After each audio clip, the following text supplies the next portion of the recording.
everybody and welcome. Today I'm going to be focusing on a very popular mechanic in board gaming that is either role and or phase picking.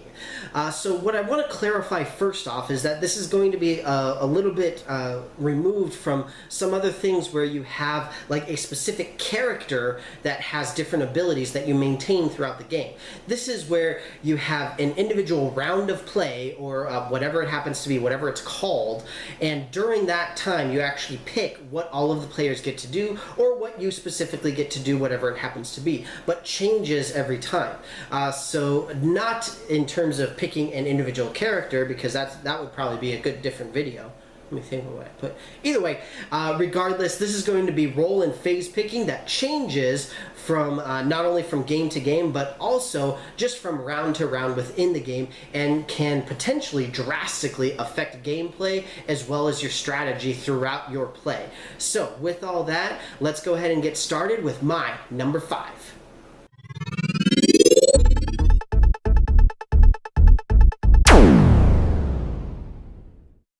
Number 5 is a game that I haven't really talked about a whole lot, but I've had for a great long while. It is Agricola, or Agricola, however you want to pronounce it. But regardless, in this game, one of the first things that you do is you get round or phase cards, whatever you want to call them, and then you're able to do some of those actions. You get to pick whichever ones you want to do. The thing is that the actual role or phase picking is somewhat removed from you as a player, because you only have a limited number to pick from that everybody is choosing from. It's kind of just a big pool, and on top of that, it's a relatively minor portion of the game. I say relatively, obviously, with a game like this, every single part is very important, but the thing is that you're not only guaranteed to, or you're not guaranteed to have all of the phases, you're not guaranteed to have the phase that you want, you're not guaranteed of anything in terms of being able to pick, which obviously is a large part of the strategy to the game. You have to work with what you are able to do. You have to be able to accommodate yourself and all that kind of stuff. But regardless, you do have role slash phase slash work picking, whatever you want to call it, in Agricola, and it's still a great game. It's a lot of fun, but it's kind of like that aspect is just sort of a blip on the massive radar that is this entire game. It's a lot of fun though, and it does integrate very well into the other mechanics of the game. It is it's something that you definitely have to strategize, trying to figure out how you can utilize those phases best, all of that kind of stuff. Still very important, even though it is a comparatively minor aspect within the game itself. But regardless, Agricola as a role picking and role choosing or phase choosing game is my number 5.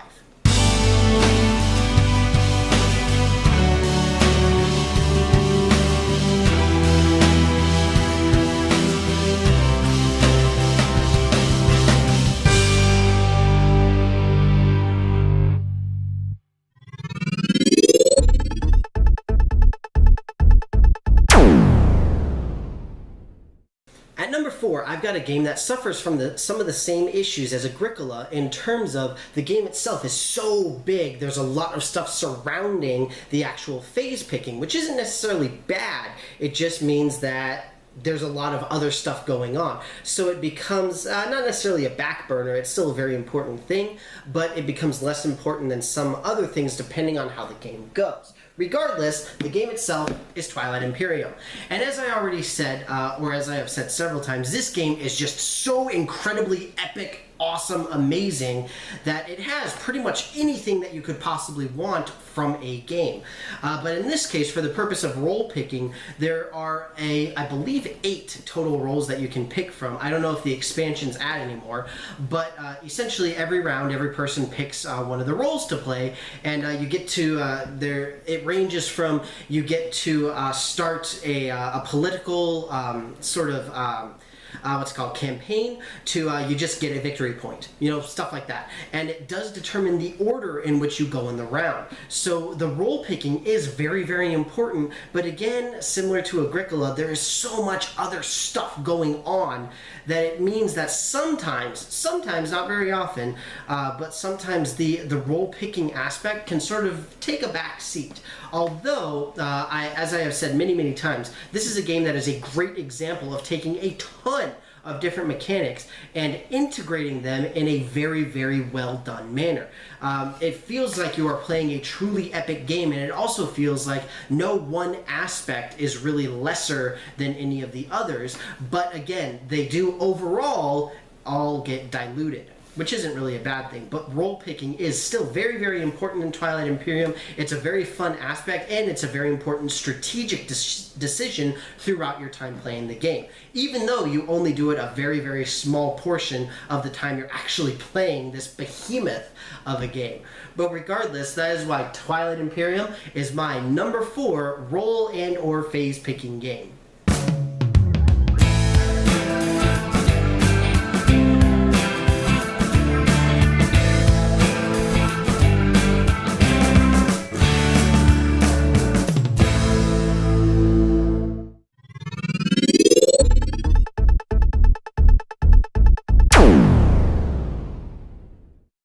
At number 3, I've got one of my favorite games of all time, and also one of the first games that I ever purchased for myself, which is Race for the Galaxy.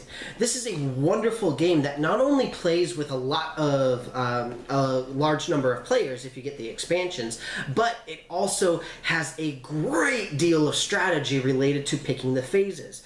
Now, this is a little bit off topic, but one thing that I did want to mention is that I feel personally for Race for the Galaxy, the perfect number of players is 3, because you have a total of 5 possible phases that you can pick from.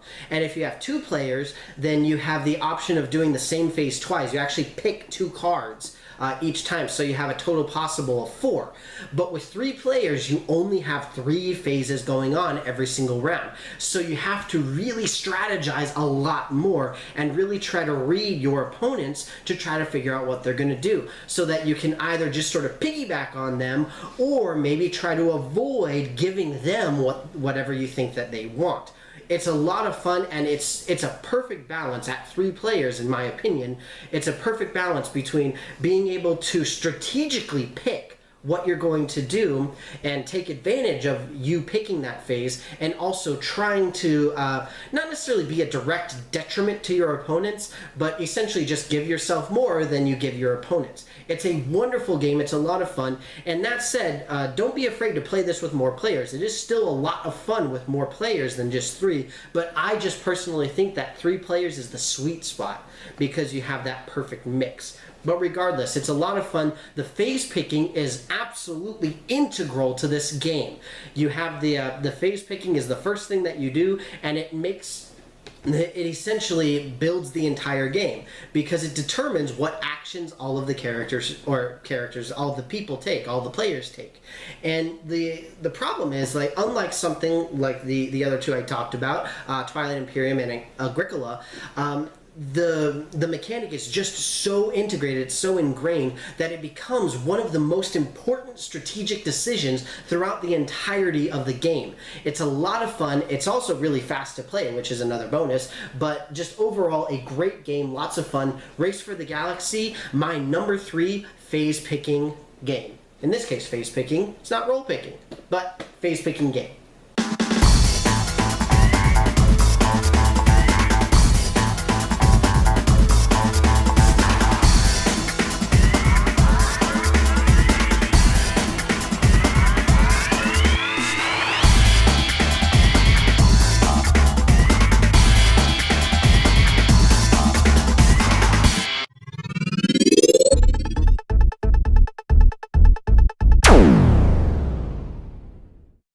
At number 2, I have a game that I haven't talked about very, very much since I got it, but it is not only one of my favorite games, it also is practically built solely for this category, which is Puerto Rico. Just like with Race for the Galaxy, role picking is one of the most important strategic decisions that you can possibly make in Puerto Rico. Part of the thing is that just like with Twilight Imperium, the role picking actually relates to what order all of the players are going to go in, and it also means that everybody gets to do something. Now, the problem is that you can always get stuck with the prospector, or you can just pick the prospector, which just gives you some gold, because obviously gold is very important. But it really makes a difference the order in which you're picking stuff. Because, you know, if you want to make sure that you can ship your goods, then you better pick the captain. Do not rely on somebody else to pick the phase for you. Just like with Race for the Galaxy, where everybody gets to do the same thing, depending on which card it is, typically everybody will get to do whatever it is that you pick. It's just a matter of you get to go first, and then it goes around the table. So whoever is sitting directly to your left, or to your right, because you go clockwise, regardless, whoever is sitting next to you and gets to go last always ends up with the bad stuff. Very, very unpleasant, but the problem is you have to balance being like, okay, if they pick that, I'll be all right with it. I don't need it. There's nothing I particularly want, whatever it happens to be. Or I have to do this one phase so badly that it doesn't matter what anybody else picks, nor does it matter what my turn is in terms of doing that specific thing. It's a wonderful strategic decision. It is absolutely greatly integrated into the entirety of the game.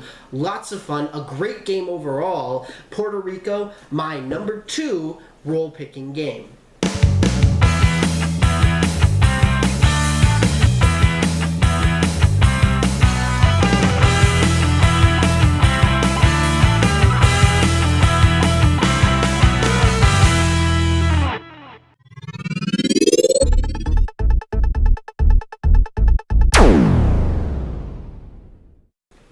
Number 1, I've got a game that I have talked about a couple of times in several different contexts, but it is a wonderful role-picking game that involves a ton of variety in the roles, which is one reason that I really, really enjoy it. And it is Libertalia. So this is a great pirate game, right? And the thing is that in this game you have a total of 30 roles that you can possibly get. Now the problem is you only ever have up to 9, maybe 10, depending on how the cards fall. But the idea is that everybody starts off with the same roles, and then you play through a round, and then whatever cards you have left over you keep, and then you get new cards, play through another round, same thing happens. So the thing is that you all end up with the same roles, but it is so important to strategically pick when to play those roles. How is it going to affect the game at the end? How is it going to affect the immediate next turn? How is it going to affect this turn and what you are able to get from it? It is incredibly strategic, even though it is a relatively light game. It's a lot of fun. It's very fast to play, very fast to teach, and I know it's not something I really mention a lot, but the art on this is actually really, really cool. I really like it. And I like the way, I like the spread of the roles. I like the abilities that you can get from them. I like that some of them can let you avoid some of the bad stuff. Some of them allow you to build off of the bad stuff, just depending on not only how the cards fall, but how you as a player strategically make your decisions about what to play and when to play it. It becomes extremely important, and it makes a huge difference what values your cards have and all this kind of stuff. It is a wonderful, wonderful example of role picking, where not only is it an absolute core mechanic to this game, it is practically the only thing that you do is role pick. You pick your roles, and then based on the numbers, you distribute the loot appropriately. And that's it. And then you go on again, and then you pick your other role. There is really nothing else that happens here. It's not like Citadels where you're building buildings. It's not like Puerto Rico where you're building buildings and planting crops and all that other kind of stuff. It's not like Race for the Galaxy where you have to put down new cards and all that kind of stuff. You are picking roles, and based on those roles you are getting money. And that's it. That is all that happens. You are getting the booty. You are not building anything. You are not messing with any of that other stuff. It is just picking roles, pure and simple. Tons of fun. Go out and get this if you haven't done it already. Libertalia, wonderful pirate game, and my number 1 game for role picking.